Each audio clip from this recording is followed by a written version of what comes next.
जय शिवराय मित्रांनो, आज आहे 18 एप्रिल आणि आजपासून महाराष्ट्रातल्या अनेक भागांमध्ये वातावरण कालच्या तुलनेमध्ये थोडं दुप्पट वाढ होते.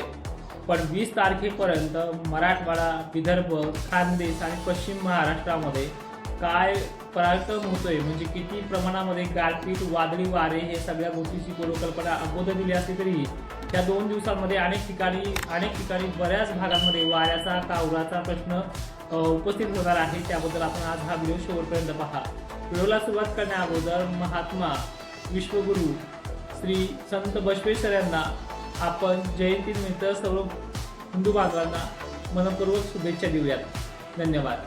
तसेच महाराष्ट्रामध्ये अनेक ठिकाणी येणाऱ्या ह्या पावसाचे संकेत एक आठवडाभर चालणार आहे. 22 आणि 23ला थोडी तो काही प्रमाणामध्ये शांती घेईल, पण 24-25 नंतर तो पुन्हा उभारी घेणार आहे. याबद्दल एक तारखा पहिले समजून घेऊयात.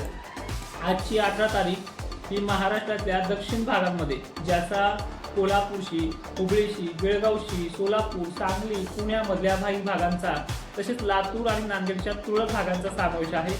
आज दुपारनंतर या भागातल्या शेतकऱ्यांनी कांदा वगैरे झाकून ठेवायचे. धाराशिवमधल्या सुद्धा शेतकऱ्यांनी अचानक येणाऱ्या वातावरणापासून सतर्क राहायचे. अहिल्यानगर मोजक्या ठिकाणी हा अपवाद होऊ शकतो. आजच्या 18 एप्रिलला नाशिकमध्ये भागामध्ये तुरळक 1-2 ठिकाणचा फटकाराचा विषय आहे. 19 तारखेला महाराष्ट्रातल्या छत्रपती संभाजीनगरच्या काही दक्षिणेकडील भागांमध्ये, पुणे परिसर, मुंबई, पुण्याच्या अनेक भागांमध्ये, कोल्हापूर परिसर, सोलापूर परिसर, धाराशिव, जालन्यात तुरळक ठिकाणी, हिंगोली, परभणीमध्ये मोजक्या ठिकाणी, तर नाशिक जिल्ह्यामध्ये अनेक ठिकाणी वातावरण हे सक्रिय होणार आहे. नाशिकच्या आणि पश्चिम महाराष्ट्राच्या सर्व जिल्ह्यांमध्ये भागबद्ध पद्धतीने हा वातावरणाचा फटका पाहायला मिळणार आहे. पण सोलापूर, सांगली, कोल्हापूर, पुणे इथे मुसळधार देखील पाऊस अनेक ठिकाणी होऊ शकतो. बाकी ठिकाणी वादळी वारे आणि गारपीटचा सदृश्य परिस्थिती आहे. 20 तारीख सर्वात महत्त्वाची असणार आहे, कारण की 19 आणि 20 या 2 तारखेचं असं साम्यता आहे. 12 घंटे मागे पुढे होईल. पण ह्या तारखेला मात्र मराठवाड्यात आणि विदर्भात अनेक ठिकाणी असा वादळी पावसाचा पाऊस होण्याचा अंदाज आहे. तर जिल्हे बघूयात कोणते समोरतात. अकोला, अमरावती, नागपूर, हिंगोली, वर्धा या भागांमध्ये, यवतमाळसह तुरळक ठिकाणी पाऊस आहे. नांदेड सुद्धा आहे. परभणीसह मराठवाड्यातले सर्व जिल्हे, बीड येतोय, परभणी येतोय, लातूर येतोय, धाराशिव येतोय, अंबड, घनसावंगी पट्टे सुद्धा आहेत. जालना, भोकरदन, जाफराबाद देखील आहे. याच्यामध्ये देऊळगावच्या जाफराबाद काही ठिकाणी डिफरंट भागांमध्ये मोजक्या ठिकाणी असतील.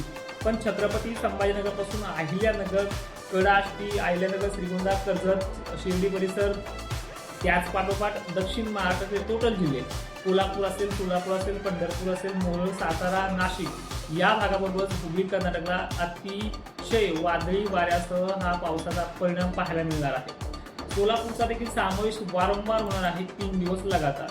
हे वातावरण रात्री बेरात्रीपर्यंत विदर्भाच्या आणि मराठवाड्याच्या काही डिफरंट भागांमध्ये, म्हणजे दक्षिण असेल, पूर्व असेल, अशा भागांमध्ये विदर्भाची व्याप्ती मॉडेलनुसार कमी दाखवली जाते. म्हणजे विदर्भामध्ये म्हणावा असा आणि मोठा धाक दिसत नाही, पण तरी सतर्कता ठेवणं ही काळाची गरज ठरणार आहे. कारण की उष्णता एवढी भयानक आहे की तुम्हाला ह्या गोष्टीपासून संरक्षण हवाची, निसर्गाची आणि तुमची तयारी असावी.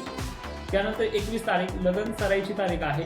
खानदेशला या तारखेला फारसा मोठा धाक दिसत नाही, पण मराठवाड्यातल्या ज्या काही लग्न सराई कार्यक्रम आहेत यांना एक विनंती आहे, ज्यांचे मराठवाड्यातले लग्न जे दुपारपर्यंतचे आहेत त्यांनी 4-5 वाजेपर्यंत आवरून घ्यायचे. कारण की 4ला आणि 5ला सिस्टम डेव्हलप होणार आहे. काही ठिकाणी 9-9:30 होईल.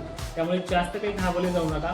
भोकरदन, जाफराबाद, जी काही कन्नड, सिल्लोडचे उत्तरेकडील भागांचे लग्न सराई आहेत, 6:30 वाजता, 4:30 वाजता वातावरण हे मोठ्या प्रमाणात बिघडणार आहे. पण याच्यामध्ये व्याप्ती मात्र खूप कमी, त्यामुळे बऱ्याच लग्न कार्याच्या विघ्नांचा अडथळा हाताळला जाणार आहे. 4-2 ठिकाणी अपवाद घडू शकतात. 1-2 ठिकाणी भोकरदन, जाफराबाद, कन्नड, सिल्लोड यांना थोडा दिलासा मिळतोय. कारण की 21 तारखेच्या अगोदर 20 तारखेला मोठा पराक्रम झाला, पहाटेपर्यंत पोहोचला. 21 तारीख लग्नासाठी विघ्नहर्तासारखी होऊ शकते तुमच्या भागामध्ये. मात्र या दिवशी कोल्हापूर, सांगली, सोलापूरला कोणत्याही क्षणी वातावरण हिंसक होईल.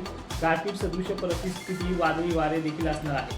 22 तारखेला बघूयात काय होणार आहे. 22 तारखेचं वातावरण हे डिफरंट भाग, म्हणजे कर्नाटकचा अनेक भाग याच्यामध्ये जोडला जाईल. हुबळी, श्रीगोंदा, विजयपुरा अशा अनेक भागांचा समावेश आहे. महाराष्ट्रासाठी ही तारीख थोडी सौम्यपणा दाखवेल, म्हणजे फक्त मराठवाड्यात आणि विदर्भातच याचा आभाळ येणं, ढगाळी परिस्थिती होणं अशा गोष्टी घडू शकतात. येणारी 23 तारीख ही महाराष्ट्रामध्ये पावसाचा तीव्रता कमी करणार आहे. 2 दिवसासाठी किंवा 3 दिवसासाठी ही पावसाची परिस्थिती फक्त दक्षिण भागापुरतीच मर्यादित राहील.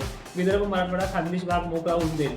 मात्र हे वातावरण फक्त 2-4 दिवसाच्या मर्यादेसाठी 2-3 दिवसाच्या मर्यादित वेळेसाठी थांबेल. पुन्हा 26-27 पासून वातावरण हे ऍक्टिव्ह होणार आहे. त्यामुळे या वातावरणामध्ये काळजी कशी घ्यायची. आता पुन्हा 18 तारखेपासून ते आपण ह्या 2-3 दिवसांमध्ये काय कोणत्या भागांमध्ये आणि काय होऊ शकतं याबद्दल तुमचं आणखी सखोल सांगूयात. हे पहा, आजची परिस्थिती जर आपण पाहिली तर आज दुपारनंतर 2:30-3 वाजता आता जे काही ढग येतील ते वेगळे आहेत. पण 2:30-3 वाजता जी गरमीच्या लेवलने ढग येतील त्या ढगांमुळे कोल्हापूर, सांगली, सोलापूरमध्ये अनेक ठिकाणी गारपीटचा इशारा आजच पासून सुरुवात होते. ज्यामध्ये साताऱ्याचा समावेश आहे. बीड जिल्ह्यातही मोजक्या ठिकाणी हा समावेश आहे. परभणी आहे. जालन्यात मोठ्या ठिकाणी वातावरणात सकाळी पाऊस होऊ शकतो. 1-2 ठिकाणचा अपवाद आहे. मात्र अहिल्यानगर, सोलापूर, धाराशिव, लातूर, सांगली, कोल्हापूर या जिल्ह्यांचा समावेश व्याप्तीच्या बाबतीत जास्त आहे. व्याप्तीच्या बाबतीत 1 नंबरला कोल्हापूर, सांगली, सोलापूरचा आणि साताऱ्याचा समावेश राहील. त्यानंतर पंढरपूर, अहिल्यानगर, पुणे हा देखील मोठ्या प्रमाणात वातावरण सक्रिय होणारा आजचा हा शेड्यूल राहणार आहे. तर अशा प्रकारची उद्याची तारीख सुद्धा महत्त्वाची मानली जाणार आहे. लातूर जिल्ह्यात, बीड, परभणी भागात देखील मेघगर्जना, वादळी वारे, पाऊस होण्याची शक्यता आहे. आणि यापेक्षाही महत्त्वाचं सांगायचं झालं तर पश्चिम महाराष्ट्राच्या तुलनेत विदर्भ आणि मराठवाडा, पश्चिम महाराष्ट्रात जास्त पाऊस सुरू झाला की विदर्भ आणि मराठवाड्यात पावसाची तीव्रता कमी राहते. पण हा अवकाळी आहे, सतर्क हा.